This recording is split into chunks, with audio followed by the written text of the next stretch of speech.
Welcome back to Stir the Fallout. Tonight's broadcast has already brought us prophecy, volatility, labor unrest among fairy tale characters, and at least one maritime incident involving an octopus and extremely poor clothing security. Which means it's time for the part of the program where things become slightly less stable. Welcome to the Chaos Panel. Joining us tonight are several observers of reality's increasingly unquestionable behavior.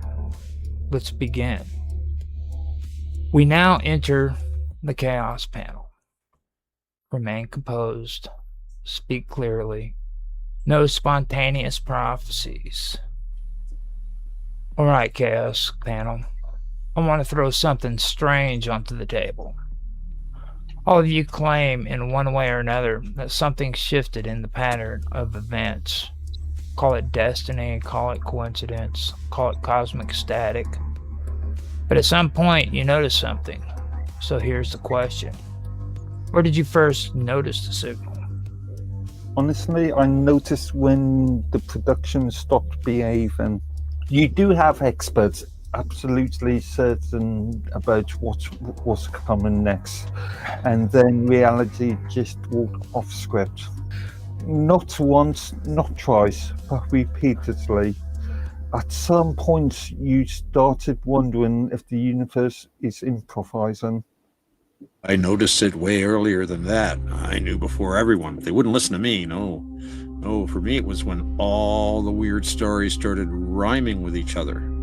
All the different places and different people, but the same strange themes and memes popping up. It's like someone scattered puzzle pieces all over the world and forgot to hide the picture on the box.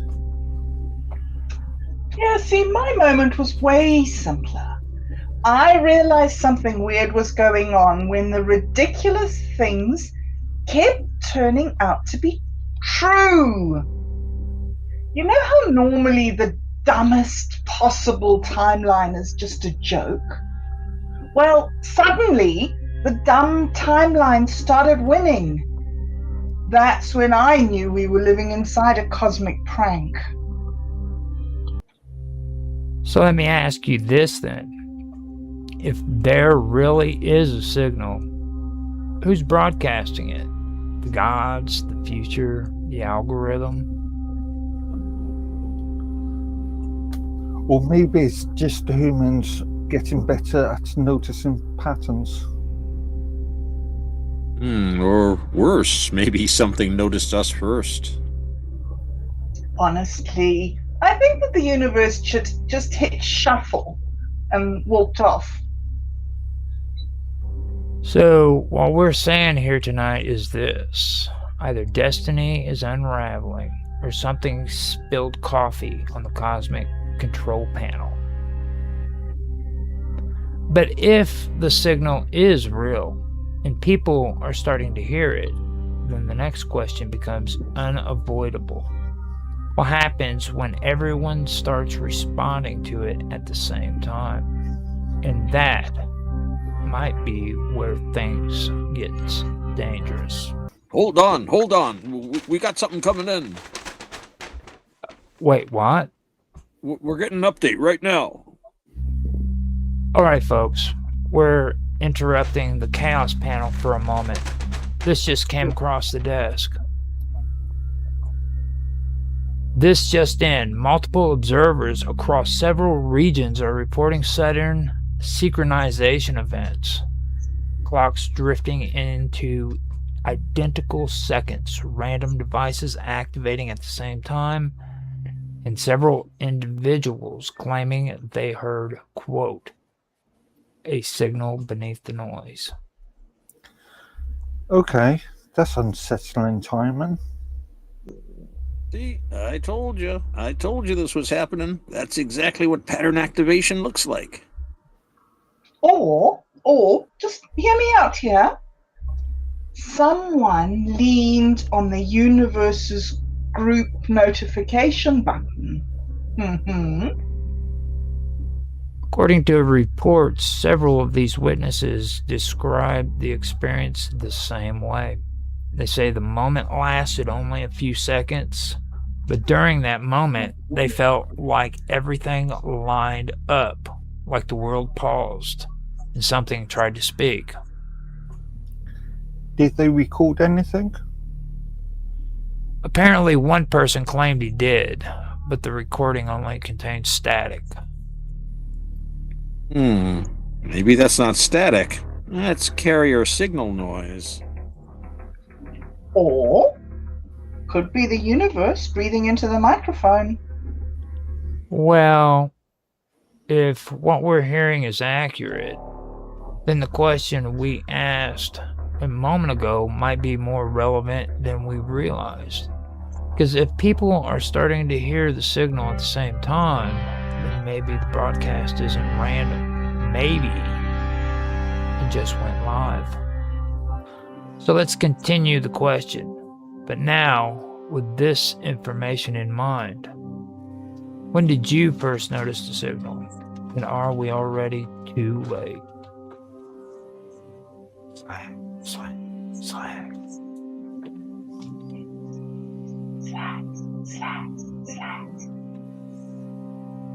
Before the break, we discussed the growing labor unrest among characters employed at Fairy Tale Daycare. But tonight, another story has surfaced. Reports are coming in of, shall we say, extracurricular mythological activity occurring just outside the daycare gates. Apparently, several princes, witches, moorfolk, and at least one enchanted woodcutter have been spotted engaging in unscheduled romantic side quests during lunch breaks. Which raises an interesting question. When mythical characters begin pursuing adventures outside their assigned storylines, are we witnessing a personal freedom or breakdown in narrative discipline? Let me ask the panel something. If characters begin stepping outside their written roles, does the story collapse or evolve? From a skeptical standpoint, mythology depends on roles. Heroes rescue people, witches curse people, woodcutters chop things. But if those roles loosen, suddenly the story becomes unpredictable, and mythology hates unpredictability. Or maybe mythology needs it. Think about it. If you've got a forest full of legendary figures, all beautiful, mysterious, magically cursed, and whatnot, eventually someone's going to start asking, why am I only allowed one storyline? Look, I'm just saying, if you put Prince Charming, Sleeping Beauty, and a mermaid in the same lunch break area, you're basically running a reality dating show with swords. Fair point. But in classic myth, heroes often wander into temptation. Odysseus did it. Zeus practically made a career of it. But what happens when everyone in the story begins wandering? Then the story becomes a myth and starts becoming a soap opera. Or a revolution. Because the moment characters realize they aren't trapped in their narrative, they stop following the script. And that's when the third little pig starts texting Rapunzel. Now, to be clear, the administration at Fairy Tale Daycare has issued a statement saying all romantic subplots must be filed with management before becoming canon. However, eyewitnesses claim that Prince Charming, Sleeping Beauty, and someone identified only as the third little pig were seen leaving the enchanted break room together early today. That's not a subplot. That's a multi-book crossover event. That's how mythological pantheons start. First romance, then suddenly everyone is sharing the same universe. And then somebody's husband shows up with a magic axe. Which raises one final question for the panel. At what point does a subplot become a scandal? When the author loses control. When the characters start writing their own endings. Yeah, nah, I'd say when the enchanted HR department gets involved. Well, we'll keep monitoring the situation as it develops. But until then, we remind all viewers, Jesus is watching, and so is Gary. So if you're sneaking into a fairy tale daycare for romantic mischief, you may want to keep that in mind. Up next, a development story about destiny, volatility, and why the prophecy calendar may now be running 3 weeks behind schedule. Stay with us. Host, you might want to see this. Wait, what now? Just received a statement from the Fairy Tale Daycare Administration. All right, folks. We're interrupting the Chaos panel again. This just came across the desk. Fairy Tale Daycare has released an official notice regarding what they are calling unscheduled interpersonal narrative entanglements. The daycare confirms that several married characters from different storybooks were recently observed meeting after hours near the enchanted playground equipment. Administration stresses that the situation is being monitored closely. Wait, are we saying fictional characters are having affairs now? This is what happens when narrative stability collapses. The storylines start crossing. Okay, I knew it. The big bad wolf finally joined the book club. According to the statement, the following characters reportedly present during the incident: a princess from an unnamed coastal kingdom, a traveling knight currently between quests, and a suspiciously well-dressed frog, and what witnesses describe as a fox wearing sunglasses. This sounds like a misunderstanding. Or the beginning of a cross fairy tale alliance. Or the world's most awkward parent-teacher conference. Fairy Tale Daycare officials also emphasized that all magical playground equipment remains safe for children and that the enchanted slide is not responsible for the events currently under investigation. However, they did add one additional note. Parents may notice unusual narrative tension between certain characters in upcoming story cycles. Oh no. That means the plot lines are already shifting. Someone call HR. I don't think the brothers Grimm wrote a policy for this. So apparently destiny, volatility, cross-timeline romance, and enchanted playground equipment are now part of the same story. Which brings us back to the panel question. If fairy tale characters themselves are ignoring the script, what does that say about the rest of us? Panel, are we witnessing a narrative scandal or the first unionization of happily ever afters? We've also received reports tonight that several fairy tale kingdoms are requesting union representation. Dragons want regulated fire-breathing princesses are filing workplace safety complaints. And the big bad wolf would like to stop being typecast as the villain in every production, which raises a troubling possibility. What happens when fictional characters become aware of their working conditions? From a narrative perspective, this is a major shift. Stories traditionally operate on fixed roles. Heroes, hero, villains, villain. But if characters start recognizing their roles as jobs rather than destinies, suddenly the entire structure of storytelling changes. Or, maybe this was inevitable. I mean, think about it. For centuries, the same characters have been forced to repeat the same plots again and again. I mean, if I were the big bad wolf, I'd unionize too. 3 pigs every time, every retelling, always a brick house at the end. That's burnout waiting to happen. Look, all I'm saying is this.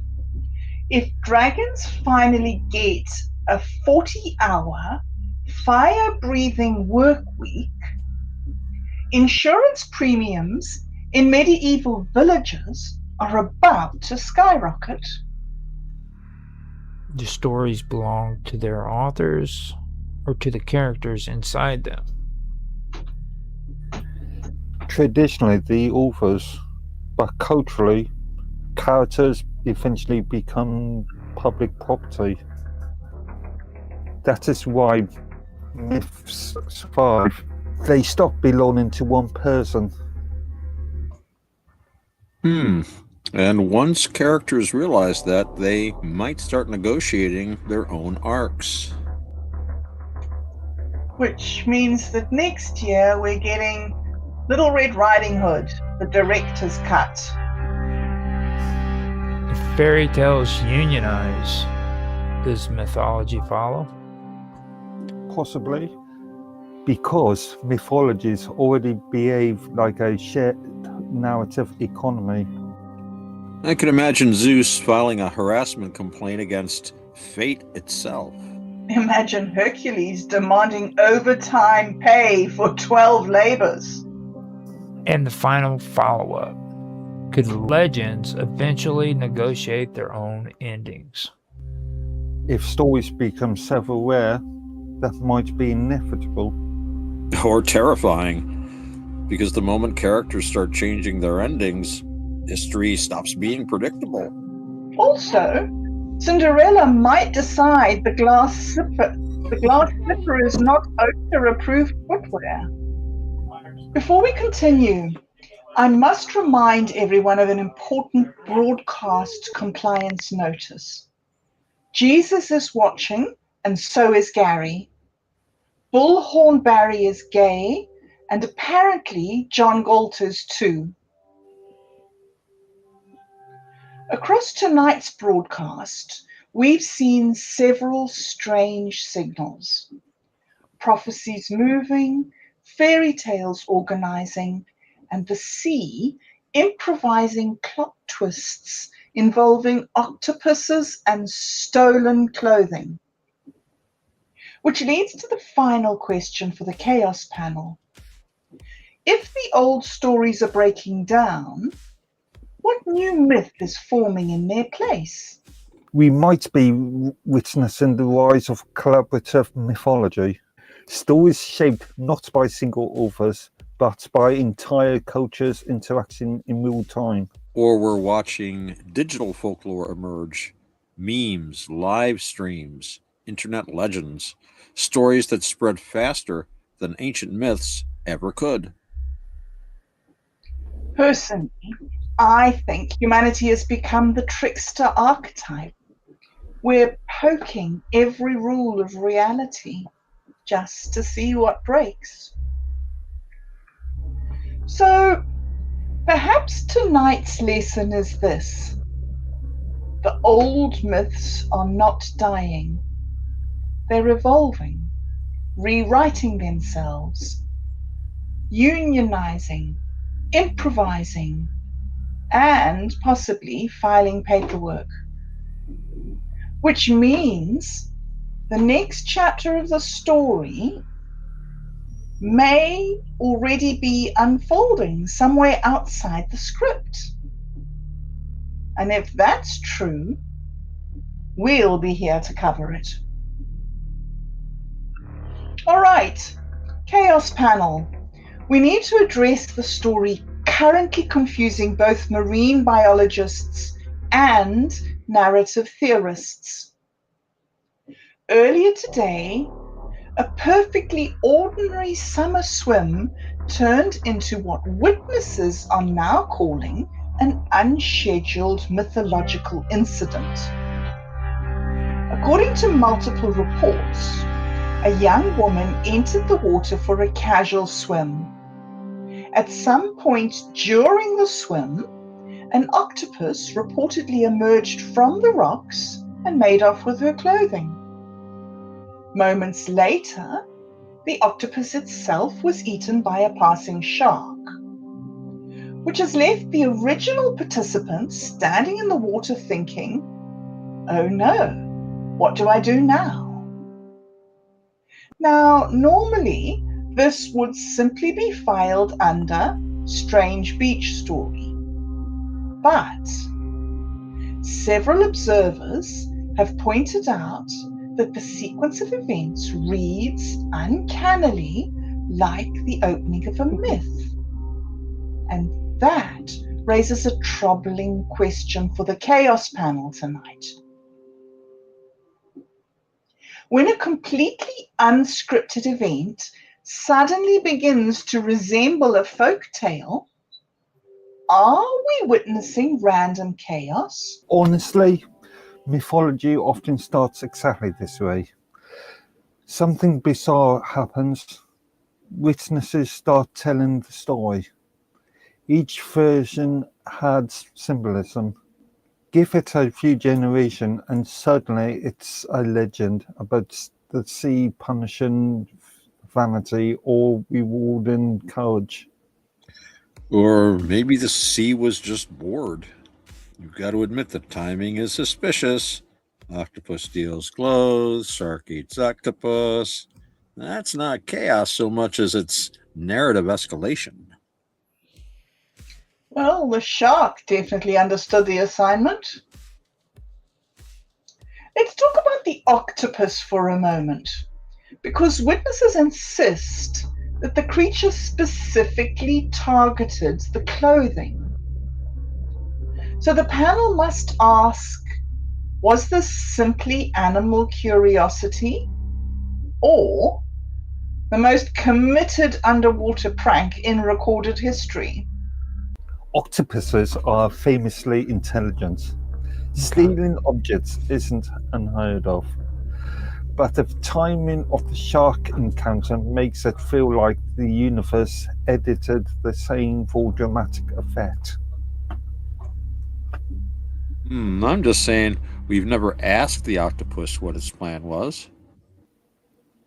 Unfortunately, the shark has now submitted the final draft. Now, the real question: when something like this happens in broad daylight with witnesses everywhere, who actually controls the story? The person involved, the observer, or the internet? Historically, the crowd. Once enough people retell the story, it stops belonging to the original event. Which means the myth is already evolving. Some version of the story already includes a cursed sea spirit. And another version where the octopus was working for the shark as a wardrobe acquisition specialist. Before we continue, we need to issue a standard broadcast reminder. Jesus is watching you, and so is Gary. Bullhorn Barry is gay, and apparently John Galt is too. But here's the bigger issue. If random real-world events keep accidentally creating mythical story structures, what does that say about reality itself? Are we simply pattern-seeking creatures? Or is the universe quietly writing stories through us? Humans naturally organize chaos into narratives. It is how we understand the world. Or maybe the universe just enjoys storytelling. In which case, the shark clearly prefers short stories. So, panel, what's in this?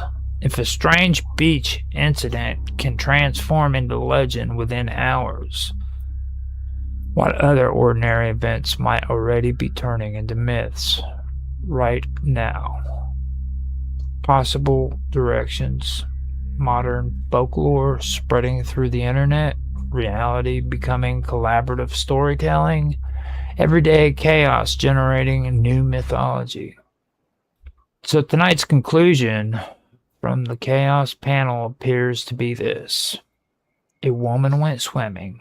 An octopus stole the wardrobe. A shark performed editorial review. And the internet is currently deciding whether the entire situation is a warning, a comedy, or the beginning of a new myth. Which means we may be witnessing something fascinating. A random summer afternoon becomes folklore. And we'll be right back.